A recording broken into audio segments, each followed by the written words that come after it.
Many of the lessons taught in classrooms are built on what we've learned over time. But how do we handle learning? We are backed into the corner.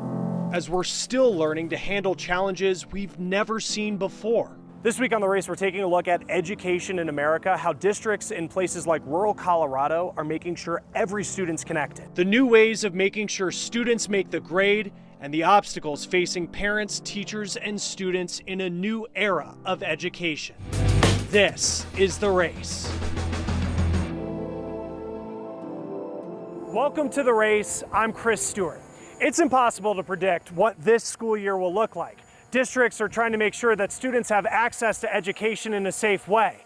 But in rural communities like Gunnison, Colorado, making sure every student has that access is a challenge that can feel mountainous. Oh, we've been here maybe 30 years or so. Linda Williams finds something beautiful in being disconnected. We have not hooked up to the internet since we've lived here. She prefers connecting with the keys of her piano. But in this pandemic, it's through the keys of her keyboard that she's connected with students. I love children. I love being around children. A school-issued internet hotspot lets her teach virtually, but she wants the real thing. We're hoping for brick and mortar, as they say, and because that's the best way for learning. She teaches in a district of around 2,000 students. Geographically, it's the second largest in Colorado. We are about the size of Rhode Island and Delaware combined. The spread out nature of our staff and our families really has brought internet access to the forefront of what's one of our biggest challenges.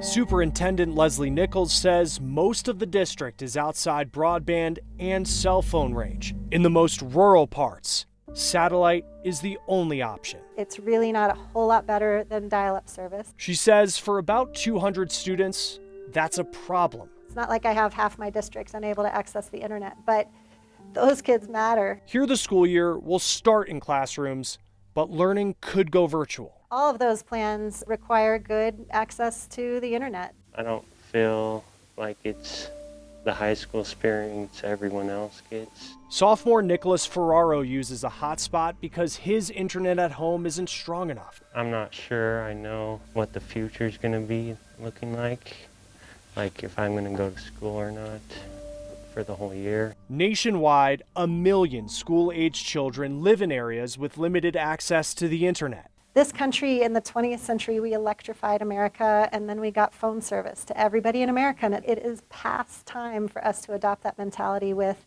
internet service. For those preparing to return to school like Linda, the mentality is on the connection in the classroom. Learning and teaching is all about relationships. That's the foundation of it all. And that's one of the hard parts of online teaching. Students from one Native American tribe are learning more than just math and reading. They're learning the language of their ancestors. Alexa Liaco shows us how the pandemic is jeopardizing efforts to save their culture.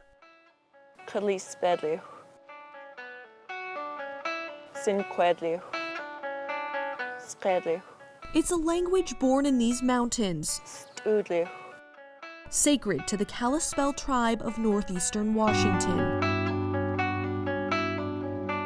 We live in the mountains, along the rivers. We hunt and fish. That's our way. Their language, a dialect called Salish, ties their past to the present. The easy connection of the world, being connected to the ground, being connected to our ancestors. And language can do that. It gives you that identity. An identity that could have been lost forever. We have 4 elders that have the language, and they're it. And so we have to move. Each day, J.R. Bluff works to keep his heritage alive. Tempton's Quest's ownership. We believe we are backed into the corner. We believe we don't have tomorrow. It has to happen today. So he started an immersion school to pass that language down to the next generation. All of the lessons are in Salish. Me. Students who opt into the daily program come to the Salish school after a few hours at the public school across the street. And learning extends far past the Common Core education standards. The language is healing. It filled a void that I didn't know I had. When the kids have a strong foundation and know who they are and where they come from, that they'll be more successful. Just when JR saw his language growing strong through his students, the pandemic threatened to take it all away. Our strength is relationship. You need to be in the seat with me. It's not the same as being face-to-face. We lose time and we lose language. To make sure that doesn't happen, the school's teachers are creating Salish lessons online, something they've never done before. We're gonna figure it out.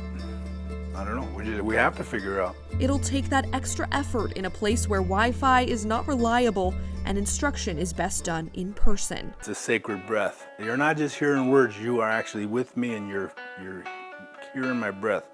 That's the strength of our language. While the future of this classroom is left uncertain, the future of this culture is something JR says he will protect his entire life. Our language has had so many bumps in its 1,000-year history. This is just another bump. It's real in that it affects our community, affects our household, affects our children, affects my teachers, but I know it will pass. For The Race, I'm Alexa Liaco. With some schools planning in-person classes this fall, students are in for a whole new experience, and we're taking a look at what the typical school day could look like. Well, this is it. The first day of the new school year, one that could be far from normal. Coronavirus is forcing school districts that choose to reopen for in-person learning to do so with precautions. Everyone has to take a COVID test and have their temperature checked before coming to school. Anyone with a fever or a positive result has to stay home. Things feel somewhat normal at first. People are excited to see their friends, nervous about the year ahead. Everyone's wearing masks, which is starting to feel more normal. But that feeling of normalcy quickly ends. Once inside, things look very different. Lockers are off limits. Stickers on the ground help students follow social distancing rules. Students use hand sanitizer before entering any classroom. Classroom sizes are smaller, and desks are spread apart.